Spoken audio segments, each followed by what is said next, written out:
کچھ سال پہلے میں سنگاپور گیا تھا، تو وہاں پہ جو ایئرپورٹ پہ امیگریشن آفیسر ہوتا ہے جو پاسپورٹ پہ اسٹیمپ کرتا ہے، اس کی ٹیبل پہ ایک باؤل پڑا تھا جس میں ٹافیاں پڑی تھیں. اس نے مجھے کہا سر ایک ٹافی لیجیے. میں نے کہا نہیں ابھی میرا موڈ نہیں ٹافی لینے کا. اس نے کہا نہیں نہیں لیجیے یہ خاص ٹافی ہے. خیر میں نے اٹھا لی. میں نے جو ہی اٹھائی تو اس نے مجھے کہا کہ جی یہ خیال کیجیے اس کا ریپر جو ہے وہ آپ نے نیچے نہیں پھینکنا، نیچے آپ کے پاؤں میں ایک ویسٹ بن ہے، آپ نے اس میں ڈالنا ہے. اور یاد رکھیے کہ سنگاپور میں کہیں بھی پبلک پلیس پہ، سڑک پہ، فٹ پاتھ پہ، پارک میں آپ اگر زمین پہ ٹافی کا ریپر پھینکیں گے یا چونگم پھینکیں گے تو $40-50 جرمانہ ہے. وہ لیسن مجھے ایئرپورٹ پہ آتے ہی اس نے دیا. اور اس کی وجہ یہ ہے کہ سنگاپور میں بیسک سیوک ایجوکیشن ایک مینڈیٹری چیز ہے اور اس پہ بہت توجہ دی جاتی ہے. میں جتنے دن سنگاپور رہا، اب یقین کریں کہ ٹیلی ویژن پہ ہر 5-7-10 منٹ بعد ایک اشتہار ضرور آتا تھا کہ صفائی کیسے رکھنی ہے، کوڑا لیٹر بن میں کیسے ڈالنا ہے، سڑک پہ نہیں پھینکنا، سڑک پہ تھوکنا نہیں ہے، شاپر استعمال نہیں کرنا، پیپر بیگ استعمال کرنا ہے، انوائرمنٹ کے بارے میں، کلائمیٹ کے بارے میں.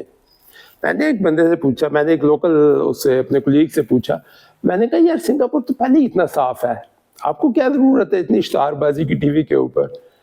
تو اس نے مجھے کہا جی یہ اسی وجہ سے صاف ہے کیونکہ ہم یہ اشتہار دیتے رہتے ہیں. اب چلیے سنگاپور سے استنبول. میں 94 میں استنبول گیا تھا. اب یقین کریں کہ Istanbul was a very dirty city. Yes it was very dirty city. اور اس میں کوڑا، خاص طور پر سڑکوں پہ لیٹر، بس اسٹاپ کے اوپر ٹکٹوں کا ڈھیر، اینڈ جسٹ لائک لاہور، آج کل کا لاہور. شاید اس زمانے میں لاہور بہتر ہوتا تھا. 94 سے 98 تک 3.5-4 سال Tayyip Erdogan was the mayor of Istanbul, جو آج پریزیڈنٹ ہے. انہوں نے ایک خاص پروگرام شروع کیا. Yes please note it was not a campaign. ہفتہ صفائی نہیں تھا، ایک دن کی واک نہیں تھی، صرف 2-4 دن کے اخبار کے اشتہار نہیں تھے. It was a full program جو پورے 3-3.5 سال اس نے چلایا، اور اس کے بعد بھی چلتا رہا وہ، بلکہ پیک پہ اس کے بعد پہنچا تھا جا کر. اس پروگرام میں اپارٹ فرام ادر تھنگس ایک خاص چیز جو تھی وہ تھی سیوک ایجوکیشن. سیوک ایجوکیشن کے بہت سارے ٹولز یوز کیے گئے، لیکن جو ایک خاص چیز استعمال کی گئی دیٹ واز ایک والنٹیئرز تھے یا سیوک انسپیکٹرز ان کو کہتے تھے، اور ان کے پاس نیلی ٹوپی ہوتی تھی. اس نیلی ٹوپی اور نیلا بینڈ ان کو دیا گیا، اور ان کا کام صرف یہ تھا کہ لوگوں کو آپ نے ایجوکیٹ کرنا ہے، ٹرین کرنا ہے، جرمانہ نہیں کرنا. کوئی ڈنڈا نہیں تھا، کوئی پستول نہیں تھا، کوئی چالان بک نہیں تھی. نو، جسٹ ان کے پاس ایک وہ سٹک سی تھی، اور سٹک کے آگے وہ چمٹا لگا ہوتا ہے جس سے سڑک سے پیپر اور وہ چیزیں اٹھا کر آپ لیٹر بن میں ڈال دیتے ہیں. اور ان کو کہا گیا کہ آپ نے ہر بس اسٹاپ پہ کھڑے ہو جانا ہے، پبلک اسپیسز میں، پارک میں، بازار میں، اور جیسے ہی کوئی بندہ کوئی لیٹر پھیلائے، پیپر ڈالے، اس کو آپ نے اٹھا کے لیٹر بن میں ڈال لینا اور اپنی جگہ پہ کھڑے رہ لینا. آپ نے بولنا نہیں ہے، تاکہ لوگوں کو نیمنگ شیمنگ اور کوئی وہ چیز نہیں تھی ٹو اسٹارٹ وتھ. اب یہ انسپیکٹر 1.5 سال تک وہاں یہ کام کرتے رہے. سو واٹ آئی سے از کیمپین نہیں تھی. شروع کے 15-20 دن تو لوگوں نے بڑا مذاق اڑایا، خاص طور پہ چونکہ ان کے پاس کوئی لیگل پاور بھی نہیں تھی. تو لوگ جان بوجھ کے، اسٹوڈنٹس خاص طور پہ، ادھر ادھر لیٹر پھیلاتے اور تماشا دیکھتے کہ وہ کیسے ڈالتے ہیں. ساتھ ہی ٹی وی اور اخبارات میں بھی، اس کے ریڈیو کے اوپر بھی اس کی کیمپین سٹارٹ ہو گئی صفائی کے بارے میں. تو 15-20 دن بعد جب لوگ گھر آتے نا تو یہ ایک ٹاپک آف ڈسکشن بن گیا کہ یار آپ نے وہ دیکھے ہیں نیلی ٹوپی والے پھر رہے تھے، اور وہ نیلی ٹوپی والے کیا کر رہے تھے. So this is how gradually cleanliness کا topic day to day discussion میں آ گیا.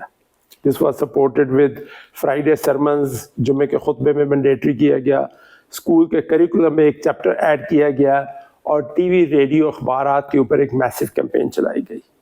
لیکن 1-2-3 سال تک 2 چیزیں کی گئیں صرف. 1 education and 2 provision of services. Containers لگائے گئے، سڑکوں پہ رکھے گئے لیٹرز، یہ ساری لیٹر بن رکھی گئی، اور لوگوں کو یہ بار بار ایجوکیٹ کیا گیا. It took for about 3 years continuous effort of a program to build the civic sense. کہ اس کے بعد 20 سال بعد 2014 میں جب میں گیا Istanbul It was absolutely clean like any other European city. So my request is کہ اگر ہم نے پاکستان میں سٹیز کو صاف کرنا ہے, یہ صرف حکومت کا کام نہیں ہے, یہ لوگوں کا کام ہے. میں پہلے بھی کہہ چکا ہوں 1000 سٹیزنز کے اوپر ایک سینیٹری ورکر ہے. آپ 1000 لوگ 24 گھنٹے گندگی میں چاہیں اور وہ ایک بندہ ایکسپیکٹ کریں سرکاری نوکری 5 گھنٹے میں آ کے وہ سارے گند کو سمیٹ لیں, یہ پاسبل نہیں ہے. جب تک ہم خود اس کام میں حصہ نہیں ڈالیں گے اور شہر کو صاف نہیں رکھیں گے, ہمارے شہر صاف نہیں ہو سکتے. پوائنٹ نمبر 2, سب سے پہلے گورنمنٹ کو چاہیے کہ اس قسم کا کم از کم 3 سال کا پروگرام سیوک ایجوکیشن کا aggressive well planned civic education کا سسٹم سٹارٹ کیا جائے. ہمارے پاس بھی بے شمار والنٹیئر ہیں, شاید ان سے زیادہ ہوں گے, اسٹوڈنٹس ہیں, ویلے لوگ ہیں, بے روزگار ہیں, ریٹائرڈ پرسنز ہیں. ان کو ٹوپیاں دیجیے, بینڈ دیجیے اور کہیے اپنے محلے میں لوگوں کو ایجوکیٹ کریں. ڈنڈے نہ دیجیے, موٹر سائیکل نہ دیجیے, ڈالے نہ دیجیے, فائرنگ کے ان کو پاور نہ دیجیے. No, just educate politely, build civic sense. ہم نیلی کی بجائے ہم گرین ٹوپی کر سکتے ہیں. فرض کریں جی ہم کہتے ہیں کہ جی ہر محلے میں ہم نے ہری ٹوپی اور وہ دینے ہیں, بینڈ رجسٹر کرنا ہے میونسپلٹی نے, اور ان کو یہ تعلیم دینی ہے, ان کو ایجوکیٹ کرنا ہے, اینڈ دے آر والنٹیئرس, اور یہ کام کیجیے. پلس لٹر بنز, کنٹینرز اور کلیکشن انشور کیجیے. ہم نے اس سال پنجاب میں ایگزامپل کے طور پر 150 بلین رکھے ہیں صرف ویسٹ مینجمنٹ کے لیے. کم از کم 2%, 3 بلین ویل پلانڈ کمپین کے تحت. آج کل تو سوشل میڈیا, ڈیجیٹل میڈیا بہت ایڈوانسڈ ہو چکا ہے, اٹس مچ ایزیئر. اس کو بالکل نیوٹرل کر کے صرف سیوک سینس بلڈ کیجیے وداؤٹ اینی پولیٹیکل کنوٹیشن اور کلرز, تاکہ یہ کیمپین بعد میں بھی چلتی رہے.